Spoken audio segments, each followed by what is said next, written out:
Hello student, आज हम करेंगे एचटेट टीजीटी हिंदी के प्रीवियस ईयर प्रश्न पत्र को, जिसको मैंने यहाँ पर लिखा है और साथ में आपको उत्तर की व्याख्या भी मिलेगी और बड़ी ही मेहनत से इसको मैंने तैयार किया है।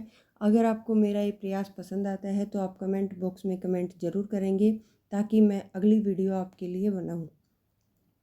और यहाँ पर PYQ करने से हमें इस चीज़ का आइडिया आ जाता है कि किस प्रकार के प्रश्न हमारी परीक्षा में पूछे जाते हैं, उसी के आधार पर क्या है हम तैयारी करते हैं।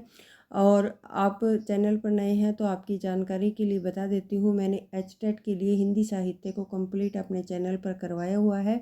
आप प्लेलिस्ट में जाकर उसकी तैयारी कर सकते हैं। अभी साथ में NCERT भी आपको पढ़ाई जा रही है और अगर आप NCERT और हिंदी साहित्य की सभी क्लासें देख लेते हैं तो हमारा 60 नंबर का जो हिंदी साहित्य है उसको आप अच्छे तरीके से तैयार कर लेंगे। और क्योंकि NCERT से हमारे 10 से 15 प्रश्न पूछे जाते हैं, वो किसी लाइन से लिए जाते हैं, या तो पूछा जाता है कि ये लाइन कहाँ से ली गई है, या फिर आपके जो लेखक परिचय हैं वहाँ से उनकी रचनाएं पूछी जाती हैं। तो NCERT के जो लेखक हैं वो तो आपको बिल्कुल अच्छे तरीके से, और उनकी रचनाएं जितनी भी NCERT में दे रखी हैं वो अच्छे से याद होनी चाहिए। दूसरा, आपको पाठ कौन सा है और उसकी विधा क्या है, जैसे रेखा चित्र है, कहानी है, संस्मरण है, तो इसकी विधा आपको अच्छे से याद होनी चाहिए क्योंकि पूछा जाता है कि ये क्या है। तो और हमारे जो 90 प्रश्न होते हैं वो हमारा जर्नल पार्ट होता है, जिसमें हमारी CDP होती है, हिंदी होती, इंग्लिश होती है, और मैथ, रीजनिंग और हरियाणा जीके, ये हमारे 90 नंबर में आते हैं। और 60 नंबर की हमारी हिंदी पूछी जाती है। जो नए हैं उनके लिए बता देती हूँ। और हमारे जो हिंदी के प्रश्न हैं वो 91 से शुरू होते हैं। इसके अलावा 15 नंबर की जो ग्रामर है वो हमारी जनरल पार्ट में पूछी जाती है, हिंदी की भी और इंग्लिश की भी, दोनों की 15-15 नंबर की आती है। तो इसलिए आप अच्छे से इन क्लासों को देखें और पता करें कि किस प्रकार के प्रश्न पूछे जाते हैं, फिर अपनी तैयारी को कर सकते हैं। और अगर आपको हिंदी साहित्य की PDF चाहिए तो आपको डिस्क्रिप्शन में टेलीग्राम का लिंक मिल जाएगा, वहाँ पर आप मुझे कमेंट करके नाम मात्र का शुल्क देकर हिंदी साहित्य की कंप्लीट PDF आप ले सकते हैं। और ये आप कमेंट बॉक्स में ज़रूर बताएं कि आपको ये क्लास पसंद आई या नहीं, और आपको ये मेरा प्रयास कैसा लगा। चलिए शुरू करते हैं आज की क्लास को। प्रश्न पत्र हमारा जो एचटेट 2019 TGT का है उसको हम देखते हैं। तो प्रश्न नंबर हमारा 91 है कि पहला गिरमिटिया जो उपन्यास है उसके लेखक पूछे गए हैं। तो ये 4 ऑप्शन दिए हैं, तो ऑप्शन नंबर 3 हमारा यहाँ पर सही होगा। गिरिराज किशोर क्या है, इसके लेखक हैं। और ये महात्मा गांधी के दक्षिण अफ्रीका प्रवास और वहाँ उनके संघर्षों पर आधारित है। कौन सा? पहला गिरमिटिया उपन्यास। और गिरमिटिया शब्द उन मजदूरों के लिए प्रयोग किया गया है जो एक समझौते के तहत क्या है विदेश जाते थे। शब्द जब वाक्य में प्रयुक्त होने की योग्यता प्राप्त करता है तो क्या कहलाता है? तो पद कहलाता है। देखिए, शब्द को अगर हम किसी वाक्य में प्रयुक्त कर लेते हैं तो क्या बन जाता है? पद बन जाता है। और बिना पद बने शब्द वाक्य में प्रयोग नहीं किया जा सकता। आगे देखिए, विकास का समाजशास्त्र और समय और संस्कृति, इन दोनों पुस्तकों के रचयिता पूछे गए हैं। तो कौन है? श्यामचरण दुबे। ये हमारा NCERT से लिया गया प्रश्न है। और व्याख्या देख लीजिए। श्यामचरण दुबे भारत के एक प्रमुख समाजशास्त्री और साहित्यकार रहे हैं। समय और संस्कृति, विकास का समाजशास्त्र उनकी महत्वपूर्ण कृतियां हैं, जिनमें उन्होंने क्या है भारतीय समाज और संस्कृति के बदलते स्वरूप का विश्लेषण किया है। पत्तर को कन्नड़ में क्या कहा जाता है? तो कन्नड़ भाषा में पत्तर को कागद कहा जाता है। और ये शब्द मूल रूप से फारसी से प्रभावित होकर कई भारतीय भाषाओं में पहुंचा है। डायरी का एक पन्ना पाठ में सीताराम सेक्सरिया ने किस दिन के वृत्तांत को दर्ज किया है? तो 26 जनवरी 1931। और 26 जनवरी 1931 के दिन कलकत्ता में मनाए गए दूसरे स्वतंत्रता दिवस का वर्णन किया है। और उस समय गुलामी के दौरान भी भारतीयों ने बड़े उत्साह के साथ क्या है तिरंगा फहराया था। इनको सुमेलित करना है तो सीधे हम देखिए उत्तर पे ही चलते हैं। तो व्याख्या देख लेते हैं। जो रमा सिंह की जो रचनाएं हैं, गुलाब छड़ी तुम लिखोगी नहीं सत्यभामा, मनीषा कुल श्रेष्ठ, ये सिगाफ और क्या है साल भंजिका, नीरजा माधव अभी ठहरो अंधी सदी यमदेव। और ये क्या है, अलका सरावगी कली कथा वाया बायपास और क्या है, शेष कादम्बरी। हमको तो अपने हक सब मिलने चाहिए, हम तो सारा का सारा लेंगे जीवन, कम से कम वाली बात हमसे न कहिए। ये पंक्ति किसकी है, तो ये रघुवीर साहे की पंक्ति है। ये समकालीन कवि रघुवीर साहे की है। वे अपनी कविता के माध्यम से कविता के में मध्यम वर्ग की चेतना, अधिकारों की बात बहुत ही बेबाकी से रखने के लिए जाने जाते हैं। कौन, रघुवीर साहे। आगे देखिए, चीवर उपन्यास किसकी है, के रचयिता कौन है, रांघे राघव है। रांघे राघव के मुर्दों का टीला और कब तक पुकारूं ये प्रमुख उपन्यास हैं। अन्य विकल्प में भैरव प्रसाद गुप्त, इनकी क्या है, सती मैया का चोरा, ये इनकी रचना है। और राही मासूम रजा आधा गांव मोस्ट इम्पोर्टेंट है। और एक क्या है, उजमा बड़ी उजमा की कौन सी रचना है, झांकों की वापसी, ये क्या है, इनकी रचनाएं हैं। विशेष रूप से आप रखेंगे मासूम रजा का आधा गांव इम्पोर्टेंट है, मोस्ट इम्पोर्टेंट है। धन्य भूमि धरती, धन्य भूमि भारत सब रत्नन की उपजावनी, ये इसके रचयिता कौन है, प्रेमघन है। और प्रेमघन भारतेंदु युग के क्या हैं, कवि हैं। इस पंक्ति के माध्यम से उन्होंने भारत की गौरवमयी और यहाँ की संपदा का क्या है, गुणगान किया है। रीत समाधि, ये क्या है, उपन्यास है। देखिए मैं बार बार बताती हूँ, आपको विधा भी याद होनी चाहिए। और ये उपन्यास किसका है, गीतांजलि श्री का है। आगे देखिए, भक्ति काल की जो निर्गुण काव्यधारा है उसके विषय में असंगत पूछा गया था। तो इनमें से हमारे 3 संगत हैं, एक असंगत है। पहला है हमारा, भारत में निर्गुण भक्ति का अजस्त्र प्रवाह पहले हिंदी प्रदेश में ही देखा गया। दूसरा है, फारसी काव्य में 13वीं शताब्दी के पश्चात रहस्यवाद का प्रवेश होता है।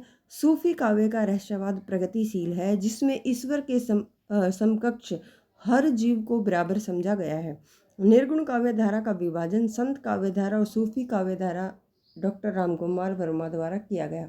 तो ऑप्शन नंबर हमारा 2 है वो असंगत है, बाकी हमारे तीनों संगत हैं।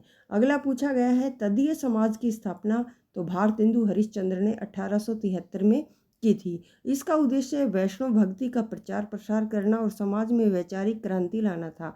भारतेंदु जी को आधुनिक हिंदी का जनक माना जाता है, हिंदी साहित्य का जनक माना जाता है। आधुनिक पूछा है।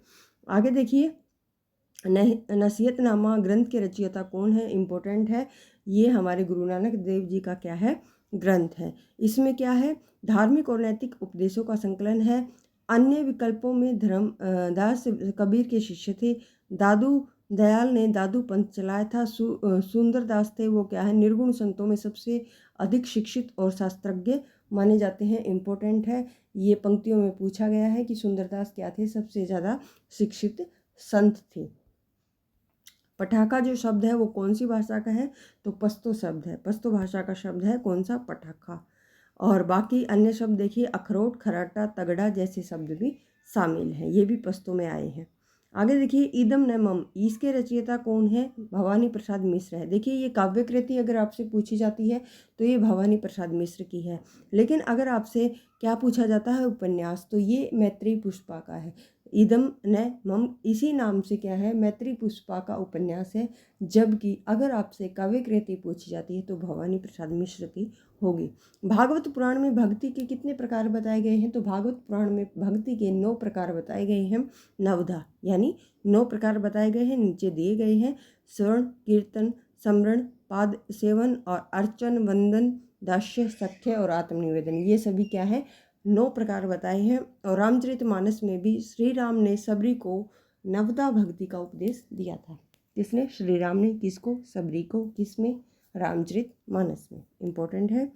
आगे देखिए, जिससे मनुष्य का अज्ञान, कुसंस्कार और अविवेक दूर नहीं होता, जिससे मनुष्य शोषण और अत्याचार के विरुद्ध सिर उठाकर खड़ा नहीं होता, जिससे वह छीना झपटी, स्वार्थपरता और हिंसा के दल बदल से उभर नहीं पाता, वह पुस्तक किसी काम की नहीं। यह उद्धरण किस आलोचक का है, तो ऑप्शन नंबर 3 हमारा आचार्य हजारी प्रसाद द्विवेदी। व्याख्या देखिए, हजारी प्रसाद द्विवेदी वे मानवतावादी आलोचक माने जाते हैं। उनका मानना था कि साहित्य का लक्ष्य मनुष्य का कल्याण और उसे अंधविश्वासों एवं मानसिक दासता से मुक्त करना है। ये कथन उनके इसी दृष्टिकोण को स्पष्ट करता है। आगे देखिए, धातु को छोड़कर अन्य पदों यथा संज्ञा, सर्वनाम, विशेषण, अव्यय से में प्रत्यय जोड़कर जो क्रिया रूप बनाए जाते हैं उन्हें नाम धातु क्रिया कहते हैं। आगे देखिए, जो सोता है सो खोता है। देखिए यहाँ पर जो और सो क्या है, रेखांकित है और इनमें बताना है कि किस सर्वनाम के उदाहरण है। तो ये संबंधवाचक उदाहरण के सर्वनाम है, जैसे जो सो, जैसा वैसा, ये सभी कहाँ आते हैं, संबंधवाचक सर्वनाम में। नागरी प्रचारणी सभा मोस्ट इम्पोर्टेंट, इनमें से कौन सा विद्वान शामिल नहीं है। नागरी प्रचारणी सभा से एक प्रश्न हर परीक्षा में पूछा जाता है, तो इसके जो विद्वान हैं वो आपको याद होने चाहिए। श्याम राम शिव यानी राम नारायण मिश्र, श्याम सुंदर दास और शिव कुमार सिंह। तो चिंतामणि है, ये क्या है, नागरी प्रचारणी सभा के संस्थापक नहीं है। आगे देखिए, इन्हें त्रयी भी कहा जाता है, इनको यानी श्याम राम शिव को क्या त्रयी भी कहा जाता है। चिंतामणि घोष ये इंडियन प्रेस के स्वामी थे और सरस्वती पत्रिका के संपादन से जुड़े थे, लेकिन सभा के संस्थापक सदस्यों में शामिल नहीं। कौन? चिंतामणि घोष। प्रश्न नंबर 111, सुखदेव 16वां रत्न है। देखिए 16वां यहाँ पर रेखांकित है, इसलिए मैंने इसको ब्रैकेट में किया है। और ये पूछा गया है कि किस विशेषण का प्रकार है, तो कर्मवाचक क्या है, ये विशेषण है। आगे देखिए, इसकी व्याख्या देख लेते हैं। क्रम वाचक विशेषण क्या होता है? ये निश्चित संख्यावाचक विशेषण का एक भेद होता है जो वस्तुओं या व्यक्तियों के लिए के क्रम को बताता है, जैसे पहला, दूसरा, तीसरा, 10वां, 16वां आदि। और अन्य विकल्प जैसे आवृत्तिवाचक गुना का बोध कराता है, जैसे 2 गुना। परिमाणवाचक मात्रा या तोल को बताता है। आगे देखिए, निम्न कृतियों में से कौन सी अरुण कमल कृत काव्य कृति नहीं है? तो ऑप्शन नंबर हमारा 4 है, वो कविता और समय। ये क्या है, कृति इनकी नहीं है, बाकी तीनों इनकी है। अरुण कमल अपनी केवल धार, सपूत, पुतली के संसार और नए इलाके में अरुण कमल जी की प्रसिद्ध रचनाएं हैं। कविता और समय ये कृति अरुण कमल की नहीं बल्कि प्रसिद्ध आलोचक अशोक वाजपेयी की आलोचनात्मक कृति है। कौन सी? कविता और समय। हो तो खेली पिया संग होरी दरस परत पतिव्रता, पिया की छवि निरखत भई बोरी। ये पंक्तियाँ किस संत की हैं? तो उयारी साहब की है। और यारी साहब क्या थे? संत थे, ये अच्छे से याद रखना। और यार मोहम्मद भी इनका नाम है। उन्होंने अपनी रचना में आध्यात्मिक प्रेम और विरह को सूफी और संत मत के समन्वय के साथ क्या है, प्रस्तुत किया है। मैं तुमसे बात किया करता हूँ और यही मेरी कविता है। प्रस्तुत पंक्ति किसकी है? तो ये ऑप्शन नंबर 2 त्रिलोचन शास्त्री की है। आगे देखिए, ये हमारी एनसीईआरटी में दिया गया है त्रिलोचन शास्त्री, शायद 11th में है, पता नहीं 12th में। तो अच्छे से आपको इनकी रचनाएं याद होनी चाहिए। निम्नलिखित में से कौन सी रचना भिखारी दास की नहीं है? तो रस विलास है, वो इनकी रचना नहीं है, ये देवदत्त की रचना है रस विलास। बाकी श्रृंगार निर्णय, शतरंज, शतीका और छंदोरण पिंगल, ये किसकी रचना है? भिखारी दास की। हिंदी में शिकार साहित्य के अग्रणी लेखक कौन है? तो ऑप्शन नंबर हमारा 2 आएगा, श्रीराम शर्मा। श्रीराम शर्मा को हिंदी शिकार साहित्य का जनक माना जाता है। उनकी प्रसिद्ध कृतियाँ बोलती प्रतिमा, शिकार, इस विधा की मील के पत्थर हैं। आगे देखिए, निम्न में से किस कवि को केन का कवि कहा जाता है? ऑप्शन नंबर 2 हमारा केदारनाथ अग्रवाल। देखिए, एक केदारनाथ सिंह है, तो आपको केदारनाथ अग्रवाल करना है। आगे देखिए, प्रगतिशील काव्यधारा के केदारनाथ अग्रवाल को, प्रगतिशील जो धारा है उसके कवि हैं कौन? केदारनाथ अग्रवाल को केन का कवि कहा जाता है, क्योंकि केन नदी उनके काव्य का अभिन्न हिस्सा रही है। केदारनाथ सिंह आगे द्वारा संपादित क्या है, 3रे सप्तक के कवि हैं। मेरे संग की औरतें, मृदुला गर्ग, ये भी एनसीईआरटी से लिया गया है। मेरे संग की औरतें मृदुला गर्ग द्वारा रचित एक लोकप्रिय संस्मरण है। क्या है? संस्मरण है, जिसमें उन्होंने अपने परिवार की महिलाओं के व्यक्तित्व और उनकी परंपराओं का जीवंत चित्रण किया है। पानी शब्द कौन सी संज्ञा का उदाहरण है? तो ये जातिवाचक संज्ञा का उदाहरण है, क्योंकि आधुनिक व्याकरण में द्रव्यवाचक को जातिवाचक के अंतर्गत माना जाता है। तो ऑप्शन नंबर 3 हमारा सही आता है। वल्लभाचार्य का वेदांत सूत्र पर लिखा गया प्रसिद्ध ग्रंथ कौन सा है? अणुभाष्य है। अणुभाष्य वल्लभाचार्य का सबसे महत्वपूर्ण दार्शनिक ग्रंथ है। यह ब्रह्म सूत्र यानी वेदांत सूत्र पर आधारित है। इसे उनके पुत्र विट्ठलनाथ ने पूर्ण किया था। प्रश्न नंबर 121, जयशंकर प्रसाद की रचनाओं के विषय में कौन सा जो कथन है वो असंगत है? जयशंकर प्रसाद ने प्रारंभिक कलाधर उपनाम से ब्रजभाषा में रचना की। ऑप्शन नंबर 2, रामचंद्र शुक्ल ने कामायनी को मानवता का रसात्मक इतिहास कहा।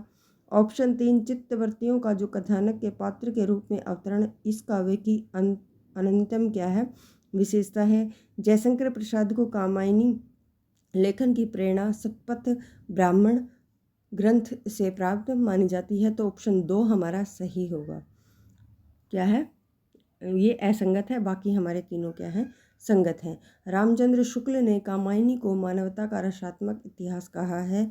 ये व्याख्या गलत है, क्योंकि कामायनी को मानवता का रसात्मक इतिहास किसने? नंद दुलारे वाजपेयी ने कहा है, न कि रामचंद्र शुक्ल ने। बाकी तीनों हमारे सही हैं। हरिओद द्वारा रचित प्रिय प्रवास कितने सर्गों में है? तो 17 सर्ग हैं इसमें, और ये एक खड़ी बोली हिंदी का क्या है? प्रथम महाकाव्य है। हिंदी के दुख से दुखी होकर उस पर दया करने का भाव कहलाता है अनुकंपा। क्या कहलाता है? अनुकंपा कहलाता है। जब हम किसी दूसरे के कष्ट को देखकर द्रवित होते हैं तो उस पर कृपया या सहायता करने का भाव रखते हैं, तो उसे अनुकंपा कहते हैं। सहानुभूति का अर्थ केवल दूसरे के दुख को महसूस करना होता है, जबकि अनुकंपा में दया के साथ क्या है? सहायता का भाव जुड़ा होता है। छायावाद को किस आलोचक ने अभिव्यंजनावाद का विलायती संस्करण कहा?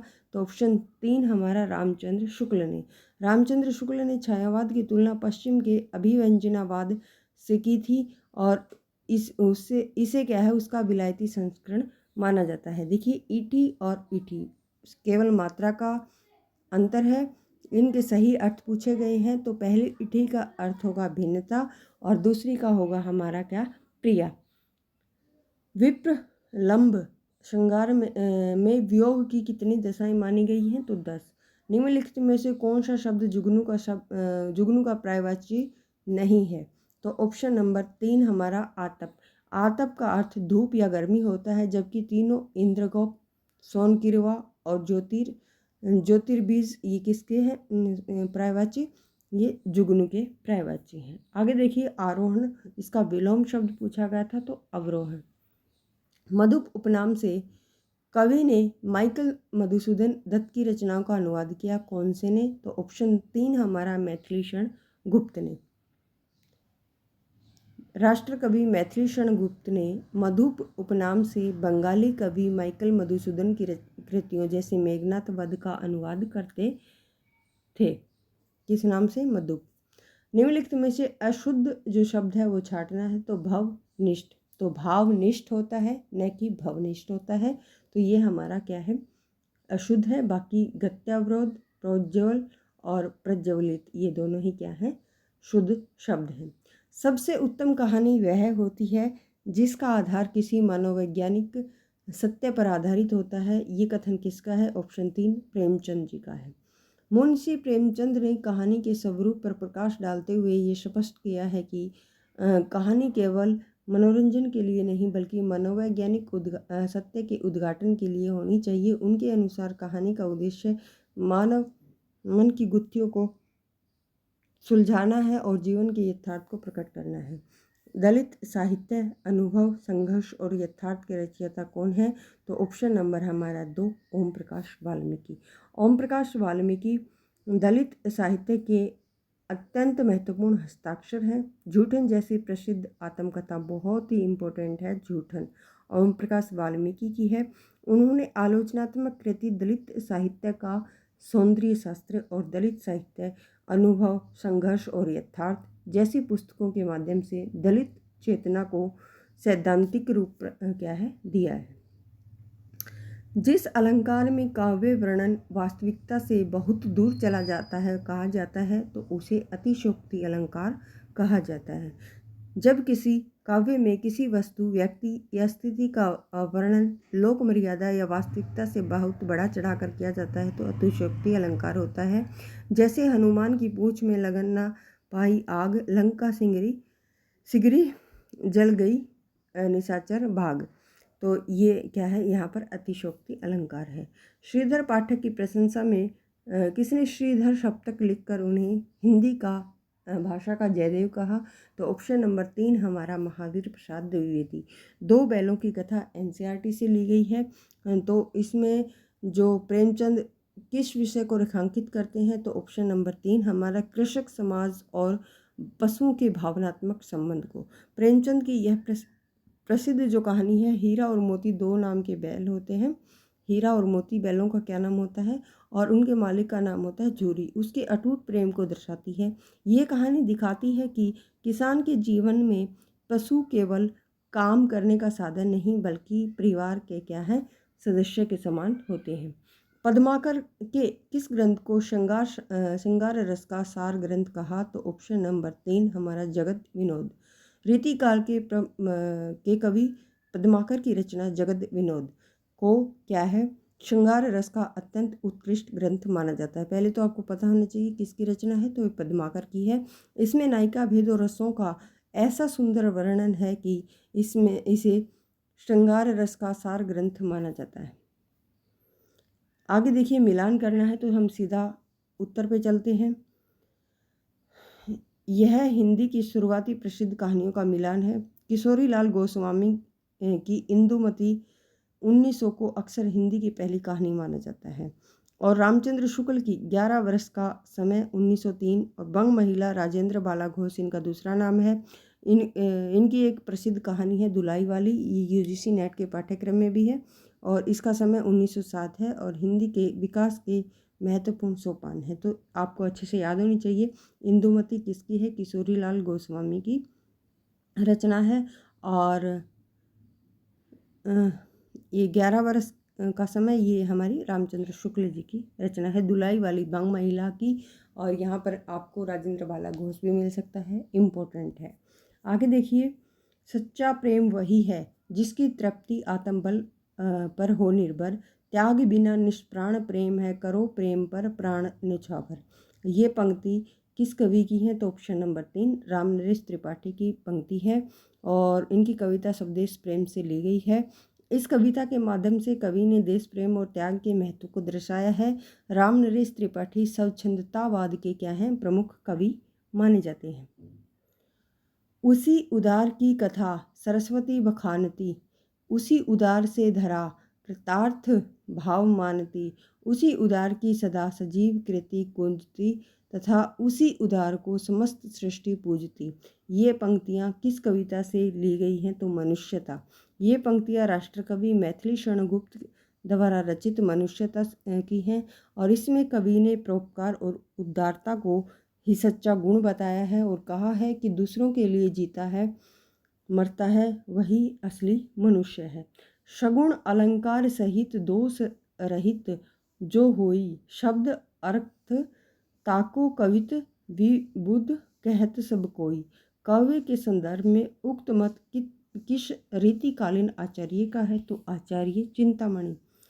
काव्य लक्षण बताते हुए चिंतामणि ने अपनी पुस्तक कवि कुल कल्पतरु, मोस्ट इम्पोर्टेंट है ये, आधा आएगा कल्प में। कवि कुल कल्पतरु किसकी रचना है? चिंतामणि की। और इसमें ये परिभाषा दी है, उनका मानना था कि जिसमें गुण और अलंकार हो, जो दोषों से मुक्त हो, उसे काव्य कहा जाता है। उसके मुख शशि कर से सौंदर्य किरण बरसी, मन कुमुद खिला हर्षित निश्चल उर की सरसी। यहाँ पर क्या है, कौन सी? आर्थी व्यंजना शब्द शक्ति है। यहाँ शब्दों के अर्थ से एक गहरा और व्यंग्यात्मक निकल कर आता है। जब अर्थ के माध्यम से कोई विशिष्ट भाव प्रकट होता है तो वहाँ पर आर्थी व्यंजना होती है। यहाँ मुख को चंद्रमा और मन को कुमुद मानकर जो प्रभाव दर्शाया गया है वह अर्थ पर आधारित क्या है? व्यंजना है। तो आर्थी क्या है? व्यंजना शब्द शक्ति है यहाँ पर। निम्न में से कौन सा शब्द शुद्ध है? तो देखिए सत्य सदस्य, संसद प्लस सदस्य आएगा, तो यहाँ पर जो हमारा क्या है ऑप्शन नंबर 4 ये सही हो जाएगा, बाकी हमारे अशुद्ध हैं। आगे देखिए, रविंद्रनाथ ठाकुर की प्रसिद्ध कविता आत्म त्राण का बंगला से हिंदी में अनुवाद किस प्रसिद्ध आलोचक ने किया? तो हजारी प्रसाद द्विवेदी ने किया। यह कविता अक्सर माध्यमिक कक्षाओं के पाठ्यक्रम में भी शामिल रहती है। आगे देखिए, मीराबाई के पदों के संबंध में असंगत विकल्प, असंगत बताना है तो ऑप्शन नंबर 2। इनकी रचनाओं में केवल निर्गुण निराकार ब्रह्मा की क्या है अधिक चित्रित है। तो देखिए ये सगुण भक्ति की कवित्री हैं हमारी कौन? मीराबाई, तो इसलिए ये हमारा क्या होगा असंगत होगा। बाकी मीरा के पदों में भक्ति का प्रमुख भाव कांता और दैन्य भाव है। मीरा हिंदी और गुजराती दोनों की कवित्री मानी जाती है और मीरा के पदों में राजस्थानी ब्रज और गुजराती का मिश्रण पाया जाता है। उन्होंने कृष्ण को गिरधर गोपाल के रूप में साकार रूप में पूजा है, इसलिए यहाँ पर निर्गुण हमारा क्या हो जाएगा गलत हो जाएगा। अत्युक्ति का सही संधि विच्छेद पूछा गया है, तो ऑप्शन सी अति प्लस उक्ति। ये छोटी ई की मात्रा आएगी अति में और उक्ति में छोटा उ आएगा। आगे भरत मुनि के नाट्य शास्त्र में कितने प्रकार अलंकारों का उल्लेख है? तो ऑप्शन नंबर 4 उपमा, रूपक, दीपक, यमक। नारी तुम केवल श्रद्धा हो, विश्वास रजतनक पग तल में, पीयूष स्रोत सी बहा करो जीवन के सुंदर समतल में। ये पंक्तियाँ कामायनी की हैं और कौन से सर्ग से ली गई है? ये लज्जा सर्ग से ली गई है। तो ये पंक्ति हमारे लज्जा सर्ग से ली गई है। आगे है वात्सल्य को 10वें रस के रूप में स्थापित करने वाले विद्वान कौन हैं? तो ऑप्शन नंबर हमारा 2 यहाँ पर सही होगा, आचार्य विश्वनाथ। हालांकि सूरदास को वात्सल्य रस का सम्राट कहा जाता है, लेकिन शास्त्रीय रूप से स्थापना का श्रेय विश्वनाथ को दिया जाता है। नोट दिया गया है, देखिए रूप गोस्वामी ने भक्ति रस पर कार्य किया है। किसने? रूप गोस्वामी ने। अधिकार प्राप्त में कौन सा समास है? तो देखिए यहाँ पर कर्म तत्पुरुष समास होगा। अधिकार प्राप्त का जो समास विग्रह करने पर अधिकार को प्राप्त ये प्राप्त होता है, यहाँ को विभक्ति का लोप है जो कर्म कारक की पहचान है। यहाँ पर क्या है? कर्म तत्पुरुष समास है। तो ये था हमारा 2019 टीजीटी हिंदी का क्वेश्चन पेपर। आपको ये क्लास कैसी लगी? आपको मेरा ये प्रयास कैसा लगा? आप कमेंट बॉक्स में ज़रूर बताएं। धन्यवाद।